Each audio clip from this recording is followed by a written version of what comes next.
Well, that was interesting. To be fair, thank you so much, Cookie Cookie Swagger, everyone. Uh, Ugh, God, no, just call me Cookie. Cookie Swag is my mother. well, thank you nonetheless, Cookie, for joining me. If for those of you who don't know, Cookie, why don't you tell the audience exactly who you are and what you do? I'm a homeless. No, I'm just kidding. So I do D&D YouTube videos, kind of. It's been a bit, but I have mostly a following on TikTok. Well, Cookie Swag is my stick. It's been my shtick since RuneScape, and it's not gonna change. If you know me from RuneScape, no, you don't. Well, thank you for joining me today. Honestly, I think we planned this about a month in advance or something. Uh, Yeah, and you almost fucked up the schedule. Yeah, I'm aware of that.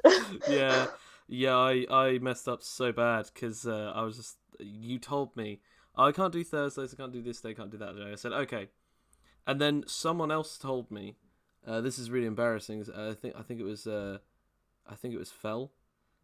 Said Uh, I think I can do Thursdays or something like that. He either said he can do Thursdays or he can't do Thursdays, and I just went, all right. I can't do Thursdays, but then I had this Thursday off, and I thought I might be able to do next Thursday, and I messaged you of all people, and I got my wires crossed, and I went, yeah, I can do Thursday, and just went, I can't do Thursday, and I went, oh, that looks like I haven't paid attention, and I mean, I'm so forgetful, so yeah, we swapped it to Saturday, so behind the veil, guys, we're recording on Saturday. I apologise for uh, any background noise. I've got housemates upstairs. They're playing games, and they get very very rowdy. I feel that. I get it. It's fine. So I'm gonna go straight away and ask why the name Buttons Strongbeak. So, I don't.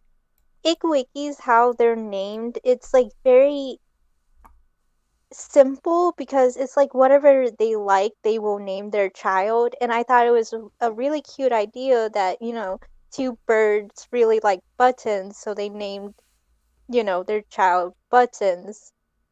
And It then is adorable. Strongbeak, yeah, Strongbeak is, a wink at Grog Strongjaw, but also because her mother is, like I said, a barbarian, and the dad took up her last name, so Of he's a course, simp. Simp Daddy.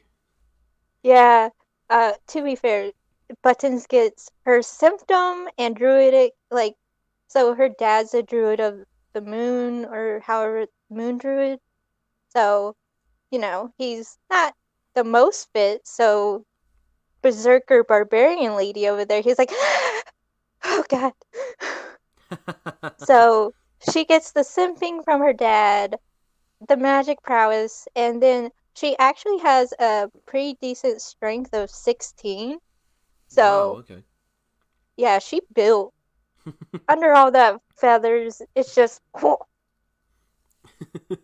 Just that swan strength. It's like, oh, that's adorable. Just this tiny little owl bear thing, and just immediately just like breaks one of someone's legs, and just like, oh yeah, like these are two powerful arms or wings.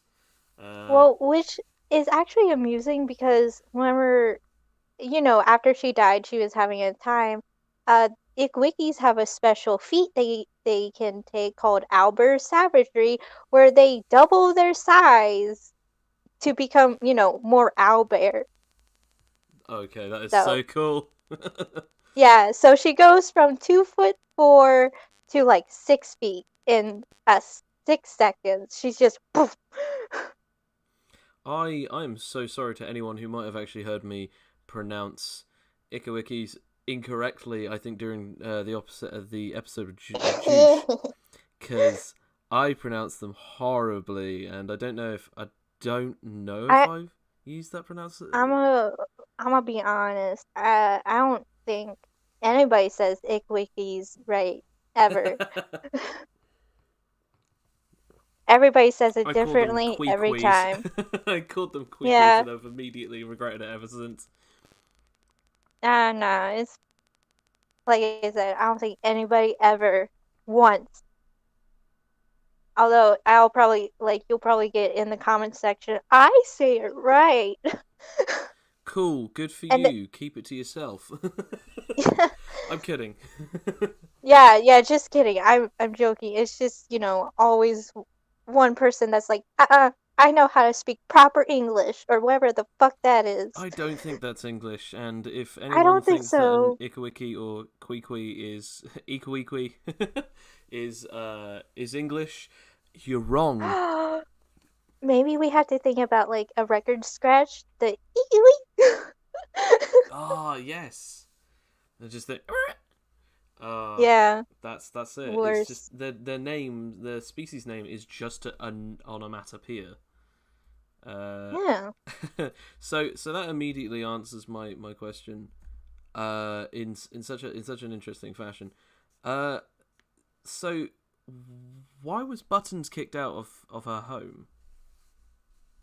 So that's actually so the whenever Igwikis have more than three children, they kick out the eldest, and they had Ah, a kid, and so Buttons is of mature age at that time. So whenever they reach 10, they're an adult. So, like a Pokemon trainer, they get fucking yeeted out of the house. Mum said I've got to now go train my electric rat, so I guess I'm gonna go kill things with that now. Yeah, pretty much. Although now she's the electric rat because of Call Lightning, so Ah, ooh. That yeah, okay. That's pretty cool. So, Star Druid is that something in D&D? Is that like an extra bit of flavor, or is that homebrew? Is what is that? so at one point, like before, I think Tasha's made it canon, but before that, it was like a homebrew thing online, Okay. I believe.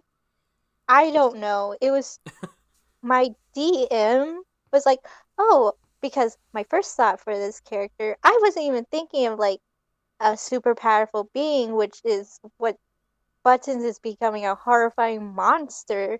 But I was like, my first thought was magical girl. I want to be a magical girl. What you got? And so my DM was like, I guess Star Druid because like they can do a bonus action of like uh starry form where a constellation, like three different constellations, depending on which one you pick, go along the druid's body. That is so cool. Okay, as someone who's a bit of a fan of tattoo designs, magical tattoos and marks and stuff. I was a massive fan of the curse marks in Naruto when I was a kid, to the point of which that Yeah, one of my favorite all time abilities is just any kind of visual change that actually shows some kind of connection towards their powers, and also like I don't know. I'm a massive like nerd. I'm too fanboy when it comes to it. Like yeah, I'll get into some of that stuff. But no, that's really cool. The yeah. constellations. My favorite one to use is Archer because that's a bonus attack Oh, of radiant damage. oh, Oh yeah. But there's also aesthetically pleasing is the dragon constellation, which helps with concentration checks. okay. That is damn. That is really useful. Yeah, and then the other one's like vase or something. It helps with the healing. I don't use it that much. No, I assumed the second that you just went, I think it's this. Yeah, I'm really the worst druid. I'm just like, let's go, baby.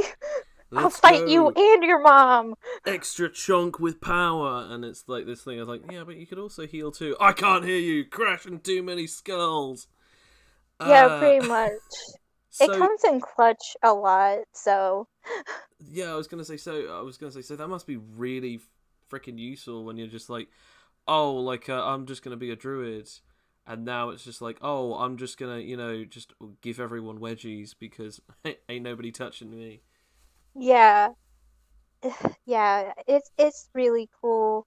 And also the fact that as a star druid, she oh sorry, my service sometimes sucks too. Um she gets free uses of guiding bolt. Okay, And I think now it's dependent on proficiency because before it was dependent on wisdom and I was like cranking that shit up to I am so wise. How wise are you? So wise. yeah. So that's kind of how Star Druid happened. It wasn't really like I looked into it. It was just I want a magical girl, and my DM went, Star Druid could be a magical girl, I guess. And I was like, cool. Cool, got it. Take it. Bye. Yeah. Before I go on to the rest of the usual questions, actually, based on the story, you said something about how when your character died, when Buttons first died, she came back and then she got this buff, like she got like this power boost. What was that called again? Huh? Like Oh, Owlbear Savagery. that's it. Yes. Is it like a permanent form change? So it's not permanent. It's lasts up for oh god, sorry. Up to an hour. Oh, okay. So eventually she does wah wah wah. She's fucking What Mario. yeah, I was just thinking, just like, just suddenly, just like shrinks, but like kind of like almost glitchily. Mhm. No, I was main reason I was asking was because it reminds me a little of two things. First one is Zenkai boosts from Dragon Ball Z. Yeah, massive weeb. Uh, and the second one is actually kind of reminded me of a similar thing as to what we've been doing in Anime Tales. We have these creatures called anthropials, and they're basically they're just an anthropomorphic race. So you can literally just Mhm. think of anything, and it's like, yeah, it's an organic creature or an organic mass. So it's like we have anthropials known as porkers. They're like part pig. We've got merfolk. We've got all sorts. My favorite ones are porkers because my brother came up with it, and they have their whole language, and it is funny. But we've Nice. separated we've separated the difference between uh, anthropials and actual like alien, if not at least non-human races, because we wanted the game to be as customizable as possible. So we've got one of the playtesters for the Dev Plays campaign playing as a Cobalt. We don't have Cobalt, so he just used our customized creation system. So Um, he created the Cobalt. He made it a smaller creature. He gave it a couple of extra buffs. So it has super dexterity, higher wisdom, a little bit more difficult to like weigh things down because he's so small.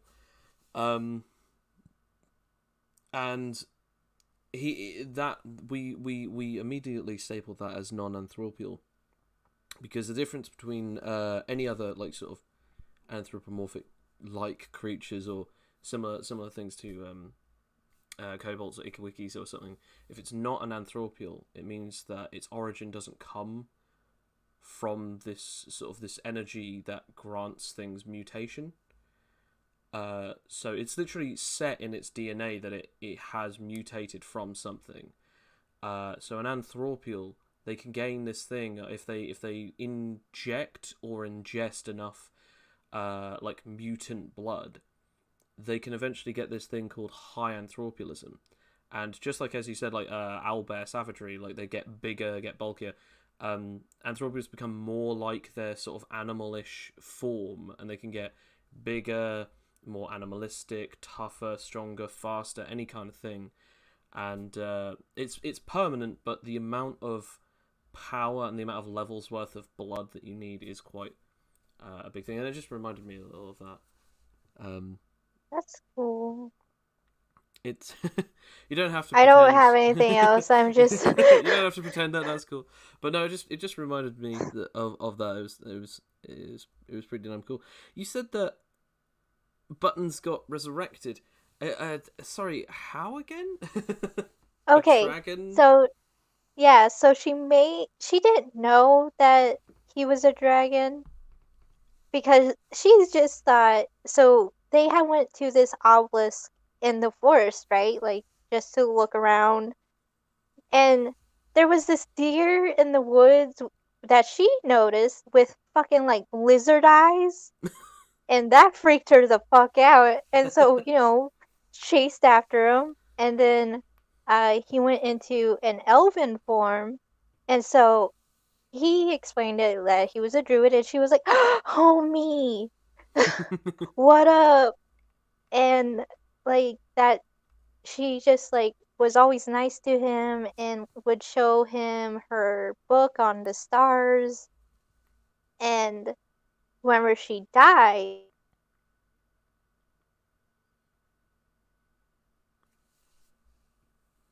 Hello? Oh no, service is cut out.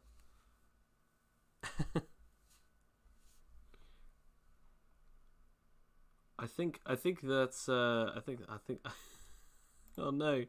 Yeah, no, the service just cut out. Well, thanks for watching, guys. That's it. That's the end of it. That's a wrap. Well, guys, if you enjoyed this episode, of course, thank you very much for listening. If you have any other questions, or perhaps if you have any other particular things that you want to hear, definitely hear us out. Hopefully, maybe we'll try and get a second one going at some point. did But oh no, there we go. what? Never mind. I was just like doing I'm like so halfway through an sorry. outro. No, don't worry. My These things phone happen. dropped. Oh no, what was the last thing you heard? I think you were saying about when she died, because she was being very nice to this undercover elf lizard-eyed deer creature, Yeah, and then you said, so and then when she died. yeah, so he was actually the son of the big dragon in the area that used to be like the tyrant, uh, and is now entrapped in the forest, and begged her to revive his friend, and did that, and it was basically the DM going, "This is your one, kid. This is your one." This is your one chance. Don't mess it up. Yeah. So, I can but relate. again, it she it he was, the son, and it wasn't like it was suddenly he was the son of this dragon. It really was. Buttons just wanted a friend, and it happened to be someone who knew someone better. you know? Yeah, no, that's fair enough. I mean, as a DM, I've had that moment where my characters have completely screwed the pooch. Uh, one of my friends, playtesters, and also long-time player, and I'm gonna say long-time victim of bad dice rolls.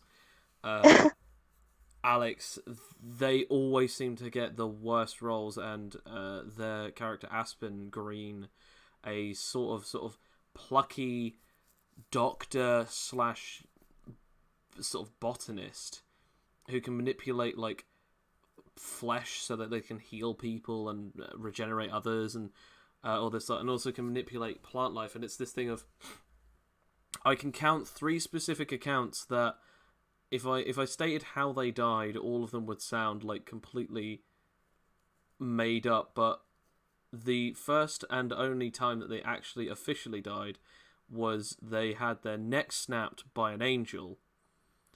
Uh, Oh. because the rest of the team decided to mess with time and the multiverse, and the sort of the guardian of the dimensional barriers just came out. I was like, you can't be doing this, and they're like, quick, kill him!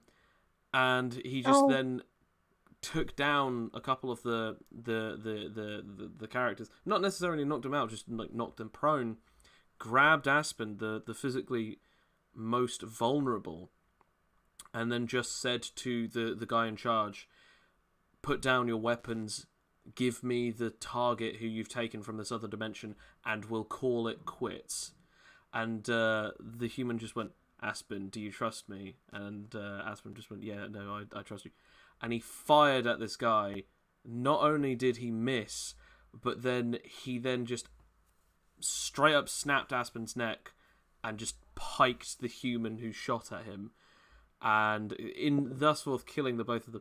Aspen was eventually brought back thanks to time manipulation malarkey, and then okay. was then punched in the stomach by an overly strong supervillain who practically donutted Aspen. And another time they got attacked and nearly killed by a Yeti.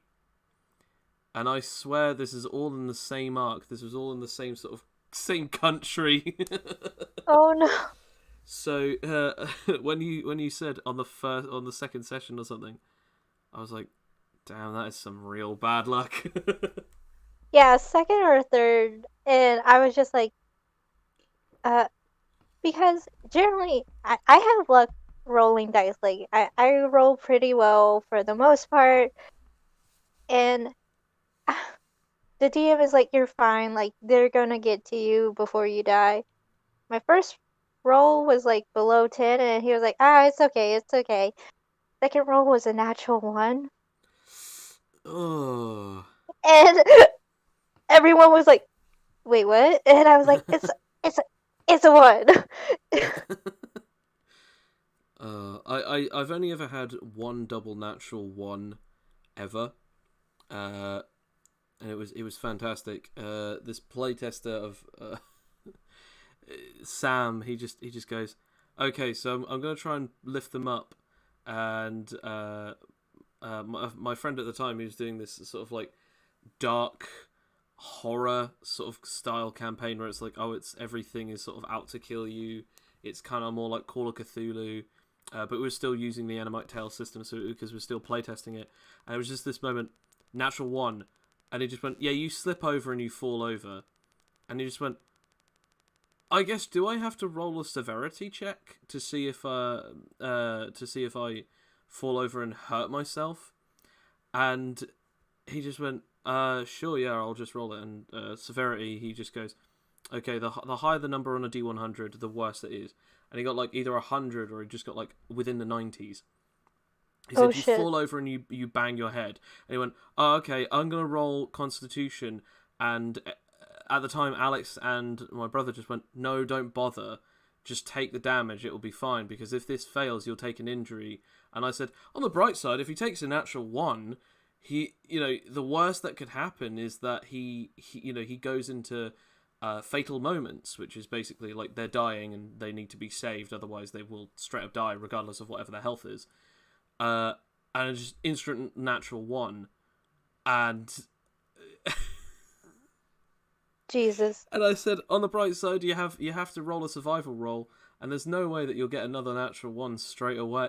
Natural 1, character dead in 3 natural 1 Damn. rolls, and I said this to Alfie. I said, you have been blessed with this game to have a character die in the most hilariously ironic way possible.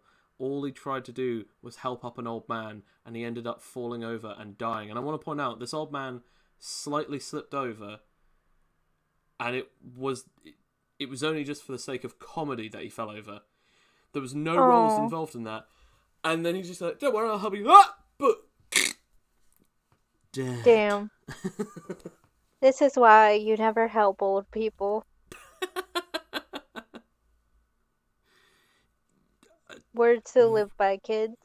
Weird moral, but yeah, I guess. Interesting lineage, by the way. Barbarian mother, and as you said star or moon druid father. He's a moon druid. He's more naturey, and Buttons is just like, all right, that's cool. Look at the stars, though, man. Like,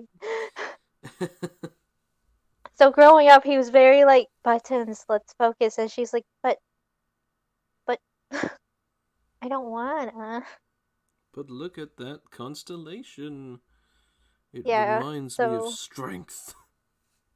I mean, eventually she did, because of her love of the stars, did get the druidness down. But at first, her dad was just like, "Oh my god, but please, please focus," and she's like falling asleep because she stayed up late. The stars are so beautiful. Just so. Yeah. I sort of got a kind of almost promiscuous vibe, as you said. Uh, as you said, Buttons started just charming and sort of seducing a lot of people. Okay, that's kind of you to say, but she's bad at it. Like Ah, she, so she doesn't know how to people.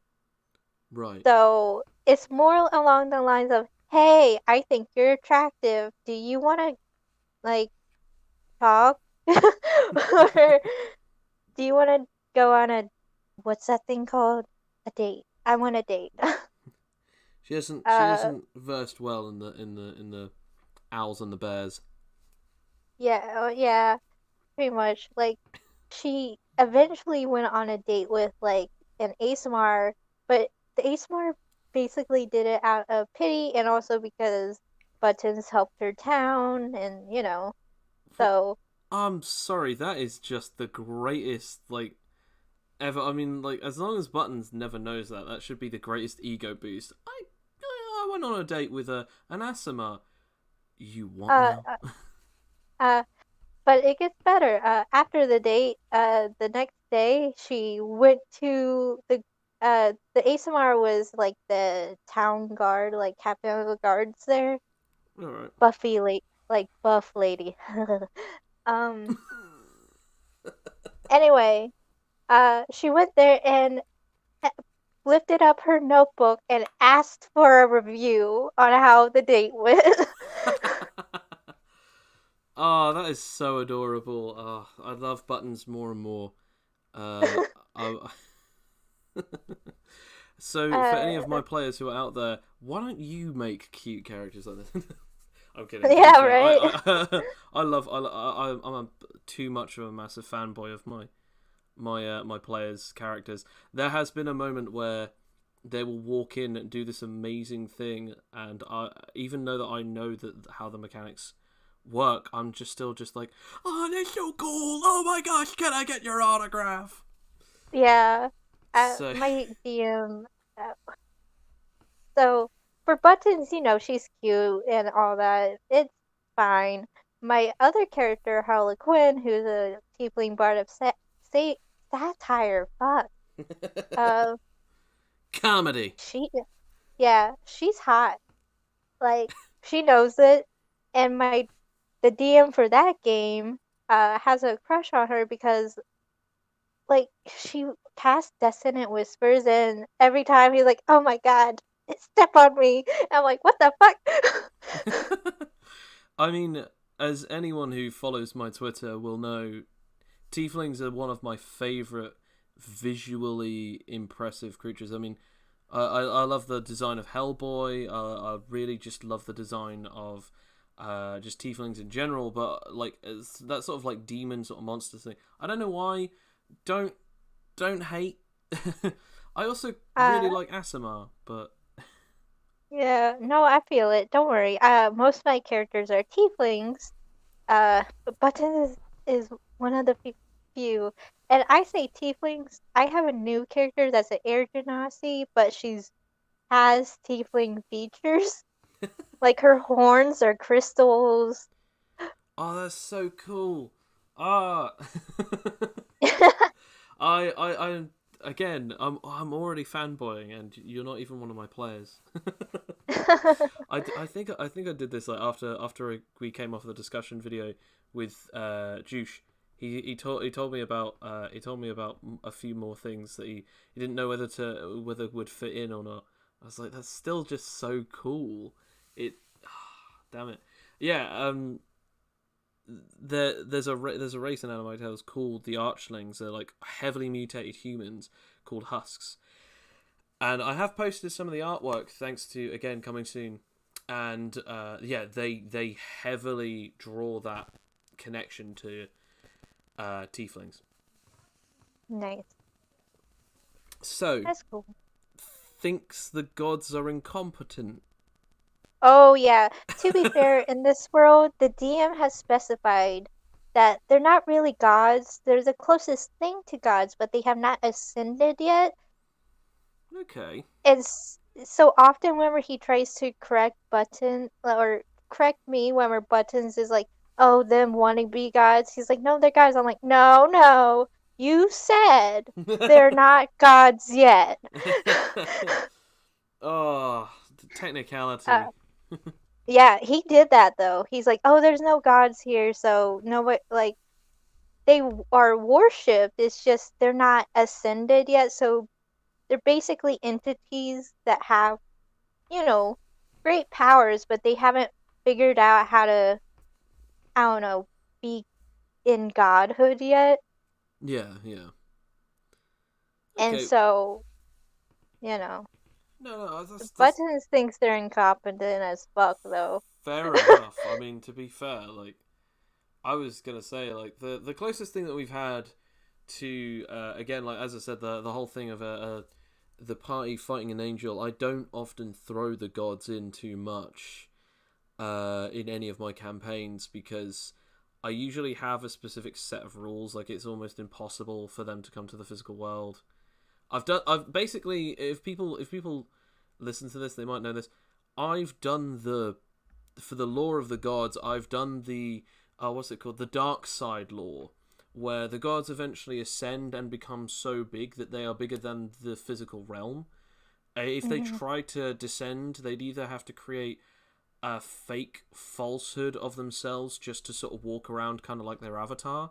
They send their children that are sort of demigods, or they have to make angels that are weaker than them, or anything like that. Because if they actually, their full force, their body actually went down and ascended down into the physical plane, they just burn up the universe because they just destroy it from existing in it because they're so big. Hmm. And I saw that lore in Darksiders. I was like, that does that in Darkside, and I was like, that makes sense.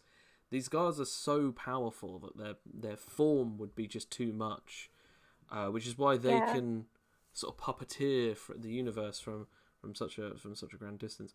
But the closest we've had is an angel called Helios, known as the son of the light, and technically one of my players played as one of the three angels of Father Time.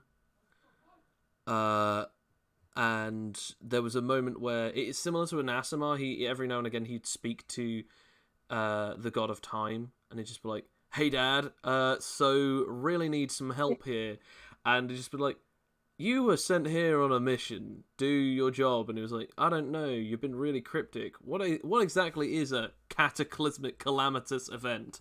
And it was like, Oh "You'll know shit. it. You'll know it when you see it." And he just went, "That doesn't help at all." Yeah. Actually, the thing that attacked her hometown, He Who Hungers, um, is one of the beings that is like close to godhood.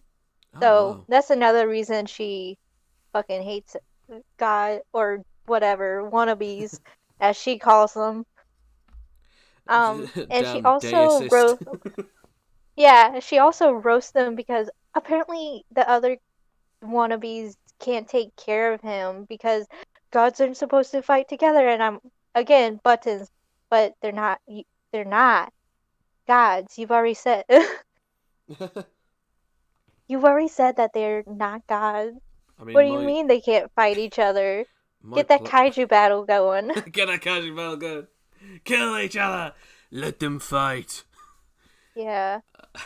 I mean, And, and my players immediately thought that Helios was a god, and yeah. they were like, "How do we even kill this guy?" And it's like, I mean, you can. So he's not a god. And like, no, no, he's God. They like refuse to believe it, and they actually like kind of helped him at one point, and then he left them alone. But we had it that like one of the players couldn't make it anymore, and ironically, it was the player that had actually messed up with the multiverse and time. So we just Oh had no. it that like since he was gone, we just had it that Helios just got to him. It was just like, haha, surprise, motherfucker. I'm gonna take you now. You are no longer useful to this team. And we wrote in the lore that he's now like in an interdimensional prison. Like that player still plays with us now. It's just that he had like a long break. But it Yeah. was that amazing thing of just like he even said I was kind of getting tired of playing as this character because I've been playing him for about 1.5 years, almost 2 years, and he wasn't really going anywhere. At this point, he'd just been.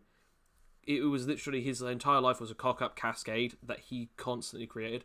Everyone else fixed stuff for him, and he hated that. So he was just like, "Yeah, no, I like this character. I love an arcade. I just don't like playing him." So that was a Fair enough. shame. I actually had based on just what you said, but also based on what I've sort of gathered. Uh, Buttons has pissed off a lot of people by the sounds of it. On Yeah, she's very blunt. Like, so that high wisdom means she's very perceptive of other people's like ticks and what they may be hiding or shit like that. And there she's basically the person that if you keep telling her what to do and she doesn't like you, she'll look you up and down and go, "All right, you want to talk about those daddy issues, or do you also want to talk about your alcoholism?" Oof, cutting words, and you're not even a bard. Oof.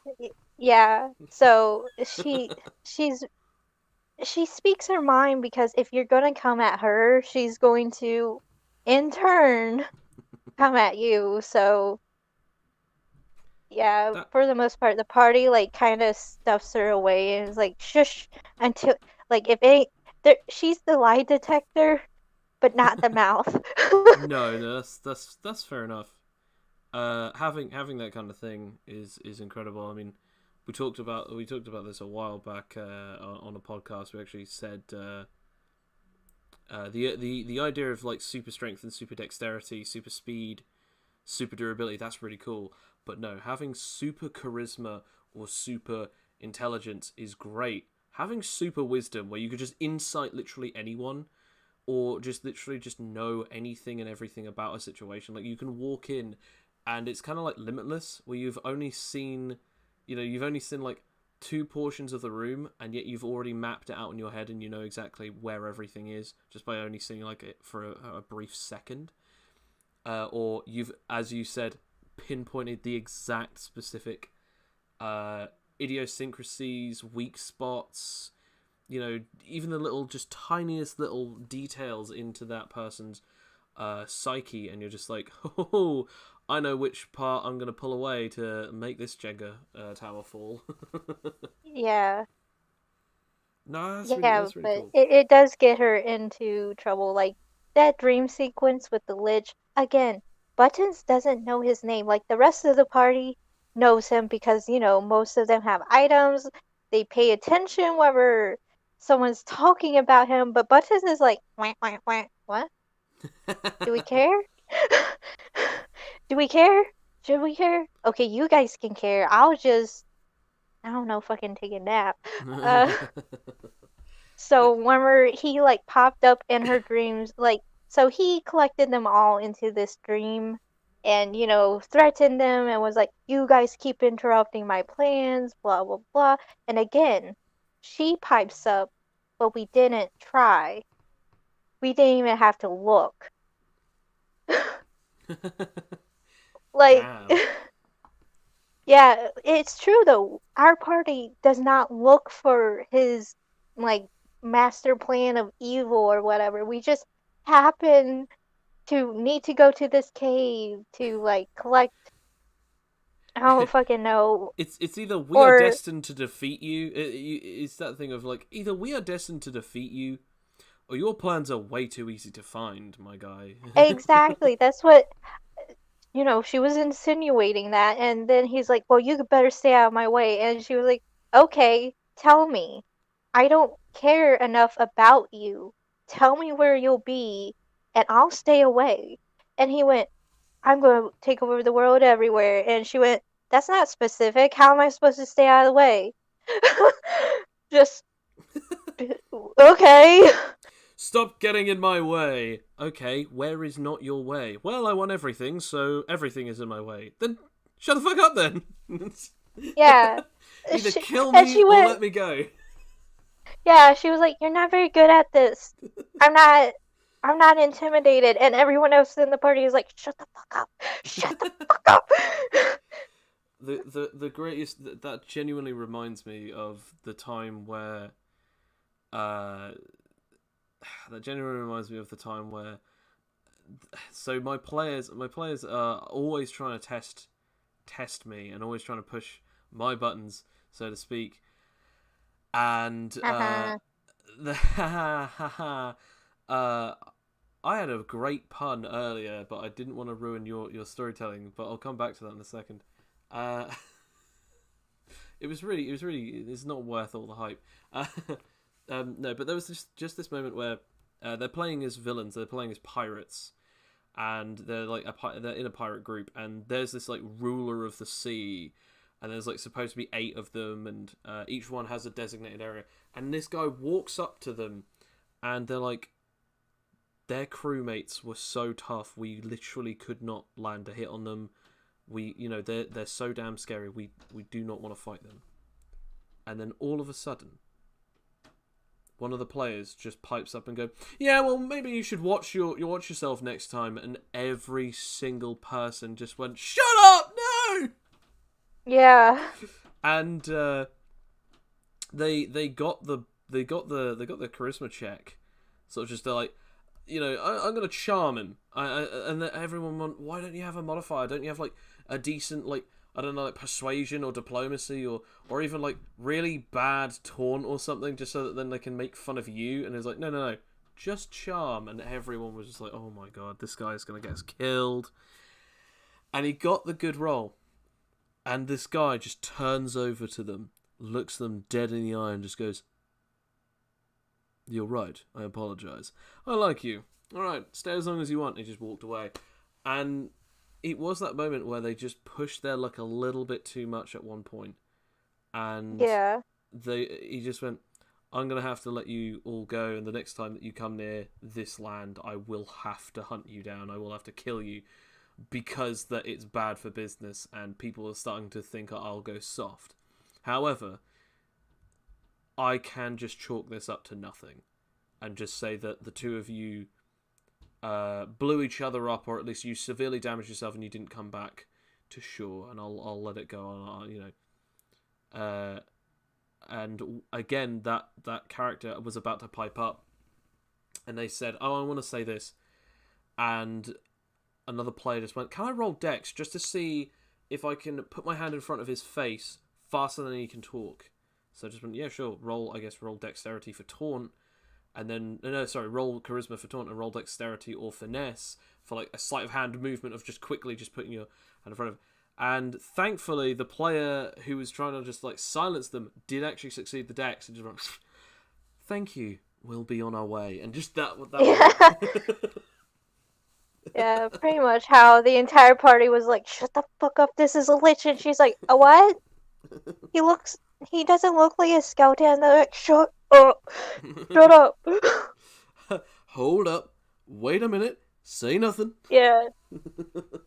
So eventually they got kicked out of the dream because he was trying to be intimidating, but obviously Buttons was like, "Get the fuck out. What?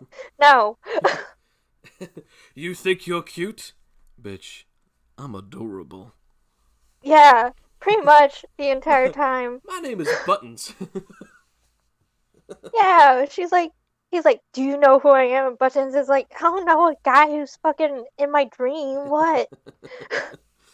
Ah, oh man, I've tried to do some dreamscape stuff and it has gone really badly. Uh, so maybe it's just dream stuff doesn't work Dream as well stuff. as you'd hope. I don't know. Dream stuff is fucky. Like my DM likes antagonizing me. I say that, but it was because of the official change of Star Druid, where one of her guiding bolts was taken away. But in game, he had it as a dream sequence of he who hunger. Like she was having a dream of like looking at the starry sky, and there were four stars in the sky, bright, like representing her, guiding bolt uses. Oh yeah, yeah. He who hungers rears his deer skull head in her, like in the shadows of the night, and eats one of them. Ah, no. And in a scary voice, he goes, "I'll be taking this." And I'm like, Buttons woke up pissed. She was like, "This motherfucker, He don't took quit." my He, he took my spell.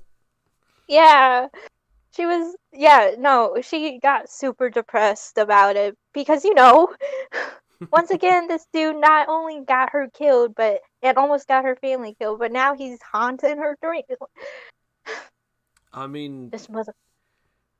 this, I can sort of sense there is still a level of frustration as a player is still frustrated for Buttons. Uh, Well, I think that's a show of a yeah. good way of doing it. Sorry, go on, go on.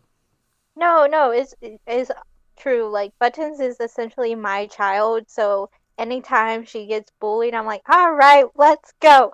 I will fight you for her. I mean, Like I mean, I love this story. Sorry, I keep interrupting. no. If anything, I keep interrupting. No, I was just going to say it is a great show of narrative and story purposing that this character that you've built, this character that you've designed, and tried your damnedest to keep the little ray of starshine alive. It is that thing of you're trying to keep a story going in a certain way as a DM's perspective, and it is that thing of I think when a DM that when they can find a way to push those exact little buttons to activate the codes of irritation, just touching those nerves and really making you either as the character or as the player for the character going, no, we're gonna have this out right now. And we've had that so many times in the Discord sessions that I've done. I've seen it a lot in many other people's campaigns as well, that I watch on YouTube or on Twitch, and it is incredible to see that kind of that passion that the story throws. I mean, it's the same thing as like uh, my friend is like a huge fan of reading comics and reading stories, and he was saying to me like, oh, I just read the story recently, and this character, man, like, I was so good when he died, and I was so annoyed that like this character just like lost this, and I was just like, that kind of passion. I heard the exact same thing about like that kind of passion in when I as a DM took an arm from one of the players, Ugh. and it was that thing of just like they were like less of a player going like, this is bullshit. It was more like, damn you for hurting my boy. I'm gonna get that arm Yeah, back, or I'm gonna kill you for this. It's not even I'll get it back and then everything will be okay. It was like, I don't care if I never see that arm again. You gon' die. Like, yeah, definitely. Like I'm right now, they're traveling there on foot so that they can level up to be prepared to fight a wannabe god. So, like, right now, that was like another taunt from him as she's slowly making her way home, trying to get there, like, trying to rush there, but also knowing that she's too weak to face him right now. Because her main concern is her family. But she's also going to fucking murder this thing. I'll get to you in a second. Yeah, gotta level up over here. Uh, I think it's gonna be next level where the DM says that we could have we'll have a chance to beat him, but at the same time, I'm like, fuck, give it to me now. My brother's the complete opposite of you. He just goes, "I'll take my time. We're not ready," and he'll just be like roided out to the point of which like his character could actually like one shot something, but he's like, "No, there are no gambles in warfare. There is only Well, absurd victory or complete and total annihilation."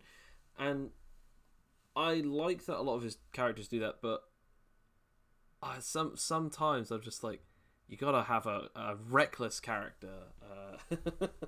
it's not even reckless. She's just her concern is her family. Her mom's unconscious. Her she has three younger siblings. One of them's a baby. So she's like, oh God, my family's in danger. I don't know. I don't know why, but I just thought of the a baby Ikiwiki, and now I'm just thinking there is probably nothing more adorable than that. uh, uh, so there's it's not probably not even funny, but whenever I was making her family with the DM, because he as we're getting approaching, he's like, hey, give me something about your family, and so got the mom, a berserker barbarian, uh, dad is moon druid, and she has siblings. That, of course, one of them. Hold up, I'm sorry. You getting the uh, big old book of lore. oh yeah, grabbing that. So has a younger brother who's a ranger, primeval guardian. Mm, Younger sister, nature cleric, okay. and so the baby we were talking about it like just a fucking baby, and the DM went haha goo goo gaga finger of death. And I was like, oh, please for the memes. He's like, no, no. And I'm like, but the meme. He's like, a baby can't have a finger of death. And I'm like, but it would be funny. He's like, no. Two things there is like the massive over the top family. My brother came up with one for the first ever character he made, Phileas Soul. Where it's like, okay, so he has this, he's got this. His challenge is he wants to get strong enough to eventually beat his father. Why does he want to beat his father? Because his father is known as the world's most powerful man. I was like, I don't know how and why you want to accomplish this. And my brother went, no, hear me out, hear me out. At some point, I'm going to have a boss fight, and you have to bring it hard. You have to make this character over the top OP. And I went, all right then. And it was 2 years in the making, and we finally got this boss fight. And in two shots, Phileas lost. Just so thanks to Bill, there is now an official character known as Solace Soul, aka his hero name is Daybreak, and Oh, Jesus. he is over the top OP. So you know what they say when when day Yeah. breaks, you better not be there. I don't know. There's no saying. Yeah. I, But I also named her younger siblings after the Powerpuff Girls, so. my my brother named his character Phileas Soul because it means in Latin the son of the sun, as in the child of the sun, the son of the sun. And then he said, Mm. and then the father, Solace Soul, means son the sun. And then his father is Pater Alright, Soul. Moo Moon. Yeah, Pater Soul, which means father of the sun. and then Bill's like, oh yeah, and he has a long lost half brother called Igneous Soul, which means flaming sun, and then he has a younger kid brother just called Shade. It's just like, Wow. why is he the only one who's got an English name? Shade Soul. There we go. Oh, Jesus. It's just, I was like, damn, that's throwing some shade. My brother is the youngest out of the two of us. He's the younger brother. I was thinking, damn, throwing some shade there. It's just so that was great. And the other one is I think children or babies with over the top powers is it's a weird cliche that I didn't think was a massive cliche until I heard about it being used quite often. I had one baby that had the power to steal powers, and it's like a Oh, what the fuck? 6 month-year-old child, and the father has been experimenting on like a kids that he's been adopting, but then he actually got his second ever true natural born child, his own flesh and blood.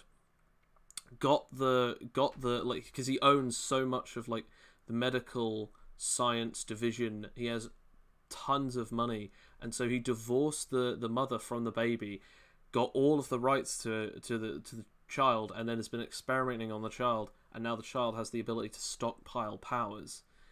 And then it's this thing of they rushed in and were like, you don't deserve this child, you don't deserve any of these children, and it's this thing of like, I gave them all a home, I experimented on them with their permission, they all wanted this. None of them have not wanted any of this. If they said no, I would not do this to them. And I was like, no, it's still dodgy. They can either be your experiments or your children. They can't be both. And it turned out into this thing of just, they stole the baby. One of the party members lost their powers.